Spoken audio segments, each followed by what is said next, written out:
Assalamualaikum warahmatullahi wabarakatuh. Hai, ketemu lagi dengan saya Putri Dwi Anggreni, mahasiswa dari Universitas Megareski Makassar. Sebelumnya, saya telah menjelaskan mengenai wawasan ilmu farmasi, di mana saya menjelaskan apa sih itu farmasi, kemudian bagaimana sejarah farmasi dan juga bentuk farmasi di Indonesia pada saat ini.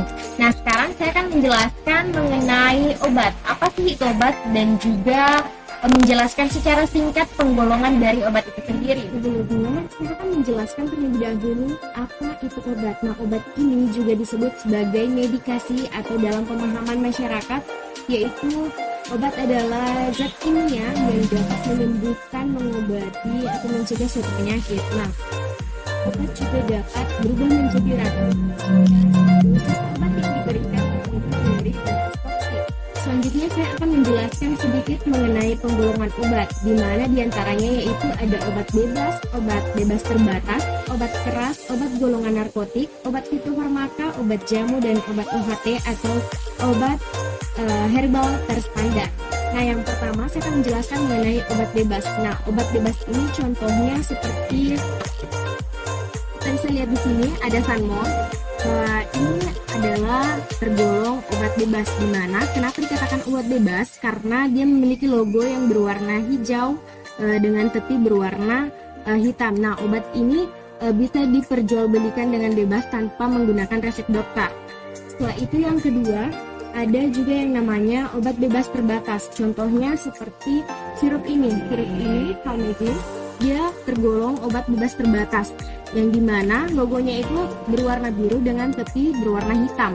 Nah, obat bebas terbatas ini bisa diperjualbelikan, tetapi obat bebas terbatas ini juga termasuk dengan obat keras. Kenapa? Karena harus menggunakan resep dokter, kecuali dalam sebuah apotek ada yang namanya apoteker atau asisten apoteker yang memiliki surat izin kerja dapat memberikan edukasi kepada pasien tersebut, itu diperbolehkan. Selanjutnya ada golongan obat keras. Nah, dimana contohnya itu seperti amoxicillin. Amoxicillin memiliki golongan obat keras karena memiliki logo berwarna merah dengan tepi berwarna hitam dan ada huruf K. Itu menandakan bahwa amoxicillin ini adalah golongan obat keras. Nah, dimana obat keras ini harus dengan resep dokter tentunya, tetapi seperti yang saya katakan sebelumnya bahwa dapat diberikan kepada pasien ketika ada apoteker atau asisten apoteker yang sudah memiliki surat izin, dimana ini bisa dikatakan sebagai medikasi atau konsultasi kepada apoteker. Tidak hanya dokter yang dapat memberikan konsultasi mengenai penyakit atau mendiagnosa pasien, tetapi apoteker ataupun asisten apoteker juga berhak memberikan medikasi terhadap pasien yang telah memiliki diagnosa dari dokter itu sendiri. Adapun golongan obat narkotika, di mana golongan obat narkotika ini memiliki simbol seperti ini, yaitu seperti ada tanda plus di tengahnya dan lingkaran berwarna merah. Selain itu, obat ini sangat berbahaya. Oleh karena itu, obat ini hanya bisa diberikan ketika memiliki resep dari dokter, dan resep ini sendiri harus sudah jelas surat izin praktek dari dokter itu sendiri, dan obat ini juga tidak bisa ditebus dengan kopi resep.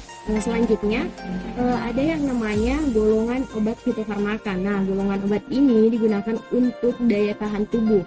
Nah, logonya seperti ini, dia dalam lingkaran berwarna kuning dengan bentuk kristal yang ada dalamnya dengan bentuk warna hijau. Adapun obat dengan golongan OHT atau obat herbal terstandar. Nah, obat ini adalah hasil dari ekstrak tanaman, hewan, dan mineral. Dan yang terakhir adapun golongan obat herbal atau jamu. Nah, logonya seperti ini dengan lingkaran berwarna hijau dan di dalamnya ada tumbuhan seperti pohon. Nah, obat ini terbuat dari bahan dasarnya terbuat dari hasil pengolahan seluruh bagian tanaman. Itulah tadi sedikit penjelasan mengenai apa itu obat dan juga penjelasan mengenai penggolongan obat. Perlu diingat bahwa salah satu tadi contoh obat keras yang saya sebutkan yaitu antibiotik. di mana antibiotik ini penggunaannya masih sangat salah penggunaannya oleh masyarakat luas.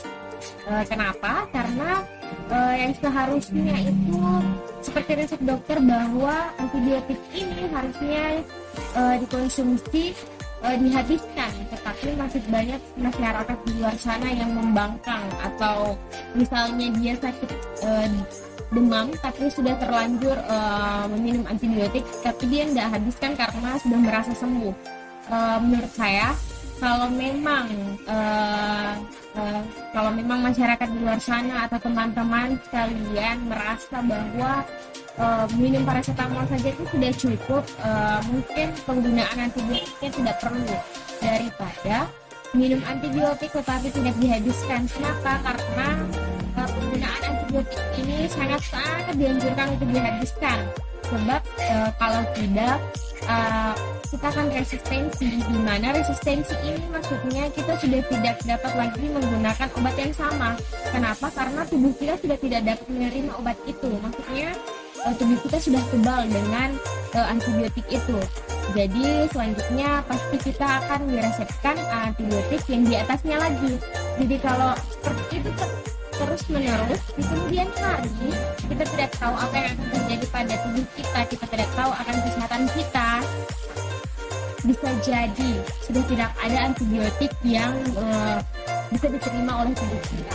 Nah, oleh karena itu sedikit edukasi bahwa antibiotik ini sangat penting untuk dihabiskan untuk teman-teman sekalian dan untuk masyarakat sekalian yang ada di luar sana. Semoga video singkat ini dapat membantu pengetahuan dari teman-teman sekalian yang menyepelekan penggunaan antibiotik.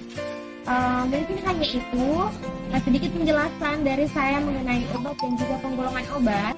Kita ketemu lagi di video selanjutnya. Sampai jumpa.